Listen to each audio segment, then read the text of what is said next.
What is up, everybody? This is my Flash Season 7 Episode 10 Family Matters Part 1 review, and I would just like to say off the bat, if it sounds like I'm whispering, it's because I am.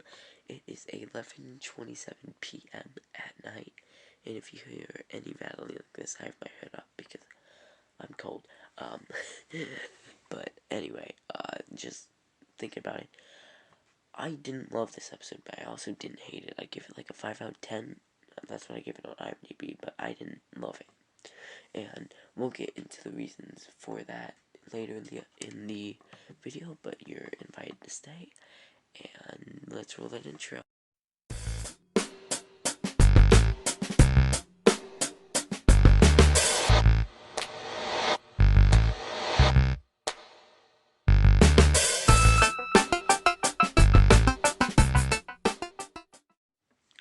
This episode starts off right where last episode ended, with the Speed Force talking to Dion. And it's not like what we all thought at the end of last episode. The Speed Force is not trying to kill Dion. The Speed Force wants Dion's help in her journey. And I'm sorry, Michelle Harrison is a great actress. I cannot take her seriously as a villain, though. That's my main problem. But anyway, Dion eventually says yes to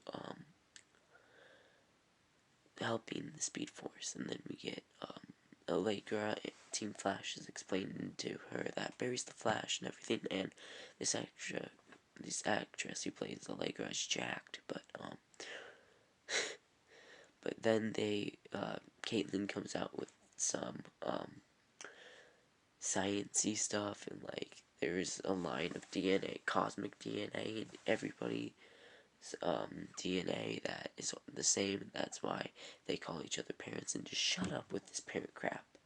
I just want to say, we have this person in this house playing golf and hears voices, and it's Psych, we learn, and Psych talks to him and freaks him out, and then Psych takes off his mask, and this person recognizes him, and I don't remember his name, man. 1 second, let me go grab my notes. Psych's name is Bashir, I think. I'm definitely saying that wrong, but that's what I think it is. But anyway, we have Team Flash talking. No, we have Team Flash investigating the scene. I don't know why Iris is there, but Joe has to leave to go meet with Kristen. But seriously, why is Iris at this crime scene? Because Iris is the one looking around. I don't think she probably said she was writing an article about that, but I don't know why Iris is at the crime scene. She finds a picture of a chess club that 4 out of the 6 members on there have been hospitalized because of psych, or the same things, which were the effects of psych. But then Joe goes to meet with Kristen, and Kristen tells Joe about these metahumans who were locked up, and they keep getting free, and she's here to stop that because and she pulls names like Rainbow Raider, who we just got a synopsis for episode 12, Goodbye Vibrations, and Rainbow Raider is going to be the villain of the week for that episode. I'm excited for that. Haven't seen him in a while, but then we get a Patty Spivot name drop, and a Julian Albert name drop, and we need them to come back, man. Maybe 200th episode, 175th. But anyway, then she gets Barry Allen, and she's like, Barry Allen's still here, can you please go get him for me? And Joe's like, he's on a case, but I'll try to find him for you. And yeah, then we have Alexa talking to Team Flash, and Team Flash has made a kind of like bubble for her, but they're like training her, and I don't know, man. That's what I have to say, man. I don't know why this clip is here, but then Team Citizen goes out to talk to one of the victim, or one of the college people, the chess, whatever, and this lady who is a female dog. We learn to them and Psych arrives, and this lady is like, "Why? I know why you're doing this, because you got broke and you want more money, blah blah blah blah." And come on, are you really gonna say that when he's in front of you? I know, like, the outfit isn't that freaky, but like, it's like a villain. But of course, Iris tries to have the Flash's superpower and talks people down. If you're confused, the Flash isn't super fast. The Flash talks people down. That's his superpower, or at least in season 7. But anyway, Psych puts his abilities on this woman, and then Flash weirdly has a new power, super speed. First time we've seen in season 7. Yeah, the Flash runs in and saves everybody, but then we have Psych using a new power. He's kind of like Doc Ock now, where he has tentacles. And sorry, I just moved around my hood and I had to scratch my head. And he throws Barry against the car. But look at this. Think more props to your stunt men, right? That dude landed on his head in a Flash suit. But then Barry's like, "Oh my god," and Psych zoomed away, like, with super speed. That was super weird. I don't think it gets explained either. That's the worst part about it. But then Team Flash talks, mostly Caitlin and Barry. Caitlin, Barry, and Cisco talk, and they are very decisive, and eventually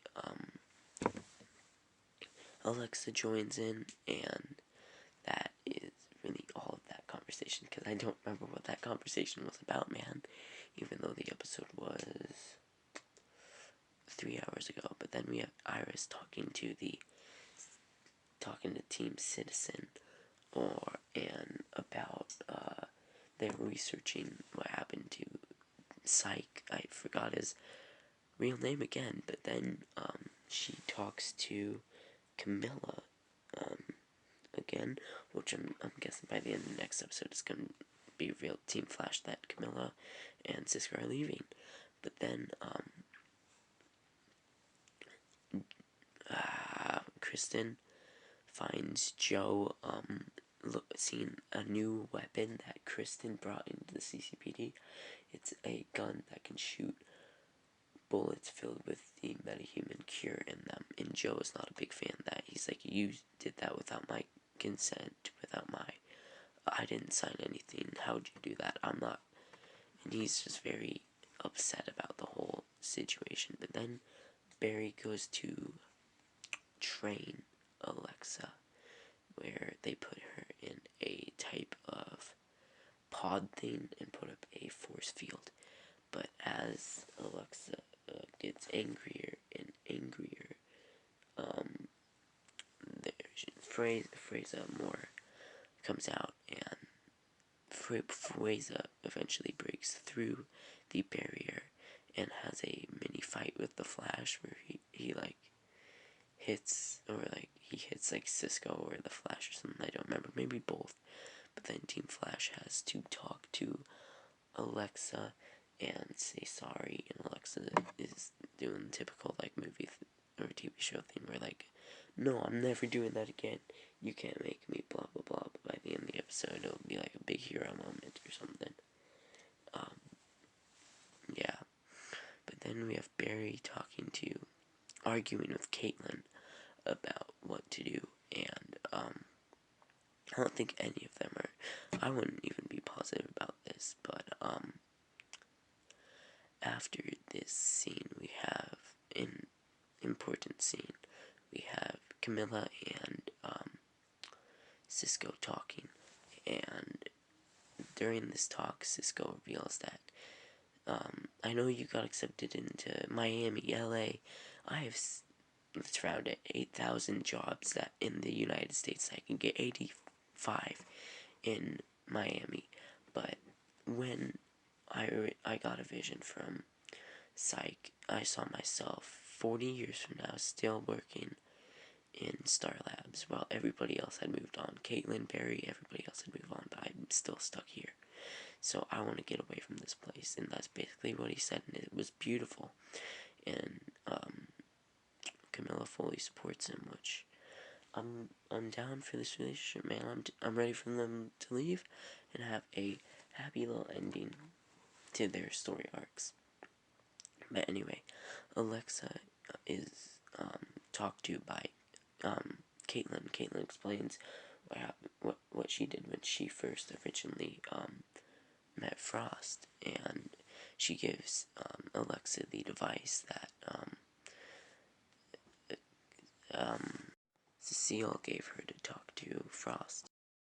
But then Barry comes in and apologizes to Allegra for doing all that, and he says sorry. But then Iris informs them on what is going on with Psych and where his current position is. So then we see someone driving down the street in a fast car, and then Psych pulls up, and Psych talks to him. And this dude is the final member of the group. His name is Lucas, and they talk before commercial break, and then after commercial break, we have Team Flash talking, and Iris needs a game plan, and Iris says once you get to a point where you can talk to Psych, which, no, fight him, man. But anyway, I get it.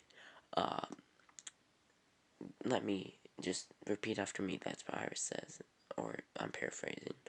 And then Allegra wants to come along, so they, she does. But Lucas and Psych are talking. Lucas says that, you know, everybody besides Naomi, who is the lady who got killed earlier, wanted you to stay. We were giving you a fundraiser, but then you just left, and when we tried to contact you, you didn't respond, and Psych is like, no, that's a lie. And Psych tries to kill Lucas, and then the Flash saves him, obviously, and Psych is like, come on, really? And blah blah. But I just gotta say that background, this place where they filmed this scene, is beautiful. But Psych notices the girl and senses her presence, and Psych is like, oh, I have a little sister now, and Psych's just like bantering with Flash the whole time. But then he uses his powers to grab Flash and like hold him up, and fling him around, trying to make him like sick or something. And then Alexa puts on her thing because she feels that Barry's gonna die, and she gets in touch with Fueza and finally talks to her. And this was such a sweet moment. And right as Barry drops, Fueza catches Barry, and we get Fueza's first words, which I didn't write down, but Fueza talks, and it's weird. But good for Fueza. This episode is a very welcome addition, and I don't have a problem with this. This was probably my favorite scene out of the whole episode. But this episode I did have a problem. I have problems with. But then we had Fueza versus Psych, and I mean, this was actually a pretty good fight. But then by the end, they like calmed down, both of them, and Alexa, Fueza turns back into Alexa, and I don't know why she's still wearing that Star Labs outfit, but whatever. It's based off a comic book. And then Flash uses his powers. It's not super speed, it's talking to a villain and not hurting them. I think you get my view that this bothers me very much.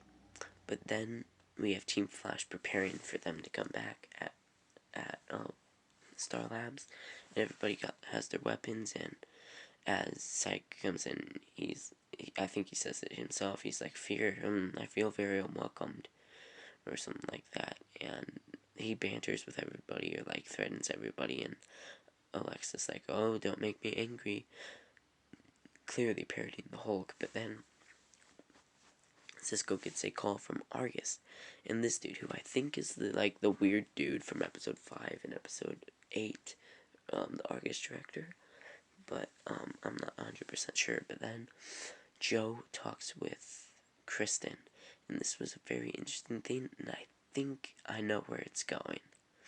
So, Joe talks to Kristen, and Joe says he cannot support someone that he spent his whole career trying to fight against.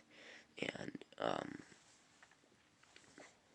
I don't know, this is going more with like the MetaHuman Lives Matter thing, which Younityy on Instagram said it himself is stupid. I'll leave Younity's Instagram down below. I don't know if I'm calling Younityy though. Joe retires and surrenders as captain, or just retires and lays down his badge and says, yes, Kristen, this is what I'm doing. And then we see him walk out with his valuables in his framed XS picture frame newspaper, and we see him leave the CCPD, which is very heartbreaking. But I don't know. We have the family, which I'm never gonna call them that. The brother-sister thing, mother-father thing is so horrible. Oh my god, what were they thinking? But then we have Psych and everybody talking. Yeah, it's just, I don't know, the whole brother-sister thing just ruins everything for me. But as they're talking, and Barry says, well, next we need to find Dion. I think those were the magic words, because then the Speed Force and Dion go in Star Labs, just appear there with Dion's powers. And the Speed Force looks at Barry and is like, I'm sorry, but you know what I need to do. And she throws her powers, and it goes through Iris too, and gets to Alexa, killing her. And then her lightning got to Psych. Now Iris didn't die, I don't think so, but Psych like passes out. I don't know if they're dead, but based off the ending of episode 8, they are actually dead. But yeah, Iris got knocked out too, and I want to see Barry's response for the next episode. But anyway, that was my review for this episode. If you have anything you would like to say about this episode and your opinions, please leave them down in the comments below. I will read it, I will like it, maybe I will heart it. I probably will, because I love you guys. Speaking of love, if you love this channel, or you just are so very kind to go down in the description and follow all our socials, man. That would be the best thing you could ever do. That would be like going a step above liking, commenting, subscribe, turn notifications, all that. Which if you did, you are a rock star, and you are the 1%. And like, I hate to say it, but like, only 3% of my viewers are subscribed. So if you're not subscribed, please subscribe and change that number rate. But anyway, goodbye, stay safe, and goodbye.